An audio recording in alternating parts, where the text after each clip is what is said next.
Hello friends. Last video में हमने 3 number का ग्रेटेस्ट फाइंड किया था।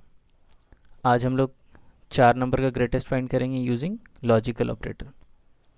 तो चलिए शुरू करते हैं। तो सबसे पहले हम लोग इंट में 4 वेरिएबल इनिशियलाइज कर लेते हैं, जिसमें हम लोग अपना नंबर इनपुट लेंगे।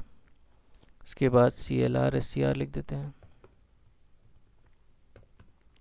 अब एक स्टेटमेंट प्रिंट करा देते हैं, जिससे हम लोग को पता चले कि हम लोग को क्या इनपुट लेना है।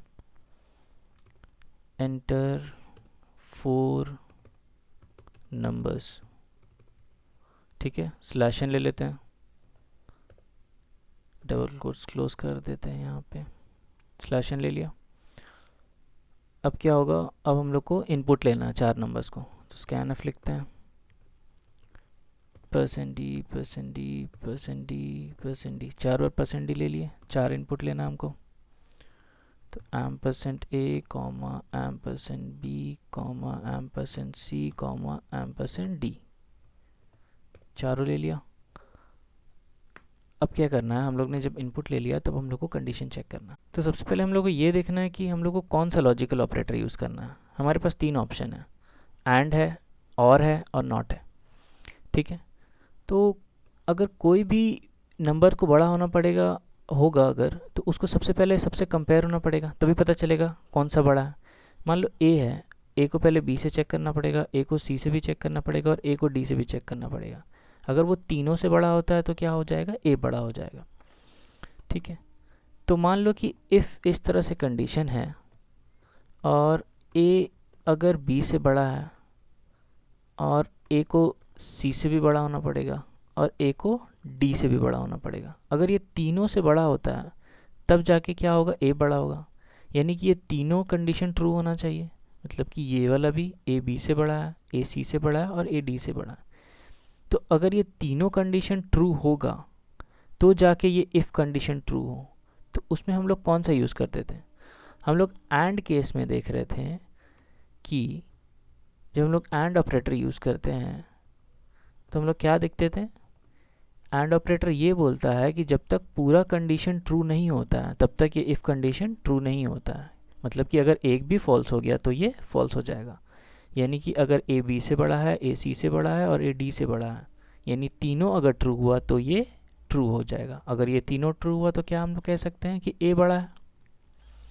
ठीक है, तो हम लोग यहीं पे कर देते हैं printf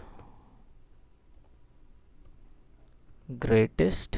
हम लोग वैल्यू प्रिंट करा देंगे, GREATEST ग्रेटेस्ट।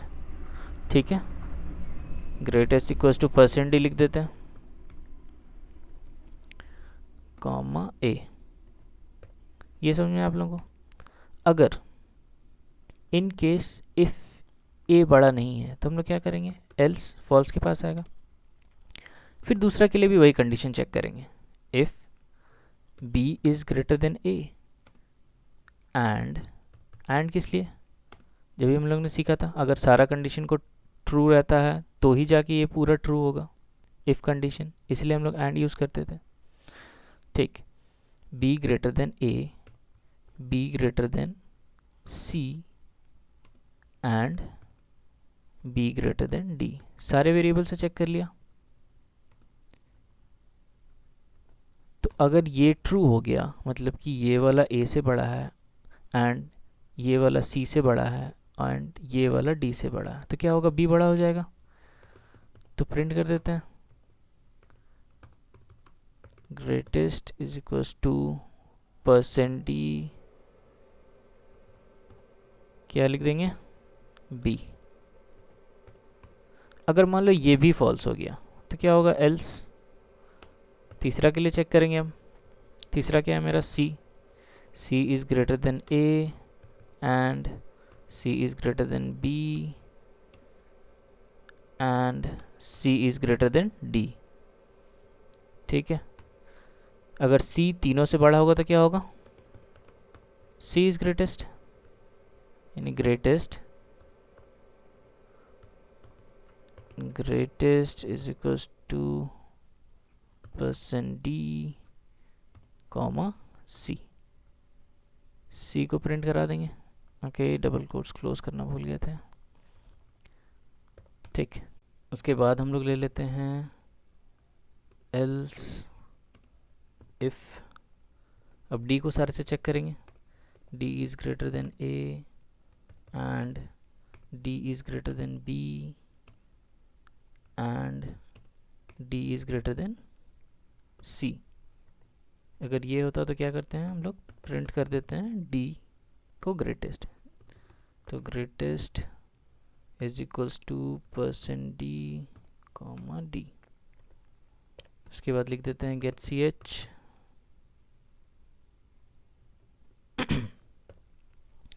ठीक है, ठीक है।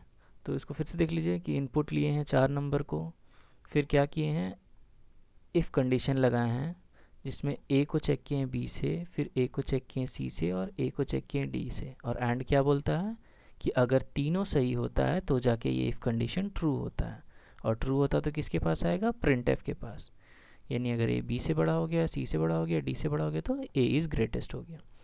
उसी तरह से एल्स में जाके बी को भी चेक करेगा, फिर उसको प्रिंट करेगा बी को, फिर एल्स में जाके सी को भी चेक करेगा, फिर उसको प्रिंट करेगा, फिर एल्स में जाके डी को चेक करेगा, फिर उसको प्रिंट करेगा। तो चलिए इसको कंपाइल और रन करके देख लेते हैं। 0 एरर। ठीक, 10 23 12 9। देखो 23 ग्रेटेस्ट आ रहा। ठीक है, अभी हम लोग एक चीज़ और देखते हैं कि इसको थोड़ा सा और सिंप्लीफाई हम लोग कर सकते हैं। कैसे कि जब हमने 3 नंबर्स के लिए चेक कर लिया, जैसे ए को पता चल गया कि ए ग्रेटेस्ट यहाँ नहीं है, फॉर एग्जांपल अगर ये फॉल्स हो गया तो ये फॉल्स हो गया तो इसके पास आया। फिर मान लो यहाँ पता चला कि उसको बी ग्रेटेस्ट नहीं है, ठीक है, तो वो एल्स के पास आया। और मान लो अगर यहाँ भी पता चल गया सी ग्रेटेस्ट नहीं है, तो क्या हम लोग को इस कंडीशन को चेक करने का ज़रूरत है? नहीं है, क्योंकि अगर ये 3 में से कोई बड़ा नहीं है ए बी और सी में से, तो ऑटोमेटिकली डी ही बड़ा होगा क्योंकि वही एक बच रहा। तो हम लोग यहाँ पे क्या कर सकते हैं, इसको हटा सकते हैं। हम लोग डायरेक्ट एल्स लिख के प्रिंट कर सकते हैं डी। ठीक है, तो चलो इसको कंपाइल रन करके देखते हैं। 0 एरर्स रन। इस बार डी को बड़ा रखते हैं 25। देखो ग्रेटेस्ट आ रहा है 25। और एक बार रन कर लेते हैं ए को बड़ा रख के 25 12 11 10। देखो ए बड़ा आ रहा फर्स्ट नंबर, क्योंकि हमने उसी ऑर्डर में लिया है, इसलिए पहला नंबर ए है, दूसरा नंबर बी है, तीसरा नंबर सी है और चौथा नंबर डी है। क्योंकि हम लोग इनपुट उसी ऑर्डर में लिया है, ए को पहले लिया है, बी को बाद में लिया है, फिर उसके बाद सी है, उसके बाद डी है। ठीक है, तो यही था हम लोग का लॉजिकल ऑपरेटर्स का 4 नंबर का ग्रेटेस्ट फाइंड करने का क्वेश्चन। आपने देखा होगा कि नेस्टेड से कितना इजी है इसको करना। ठीक है, तो मिलते हैं नेक्स्ट लेक्चर में, फिर कुछ क्वेश्चन सॉल्व करेंगे या फिर आगे बढ़ेंगे। चलिए।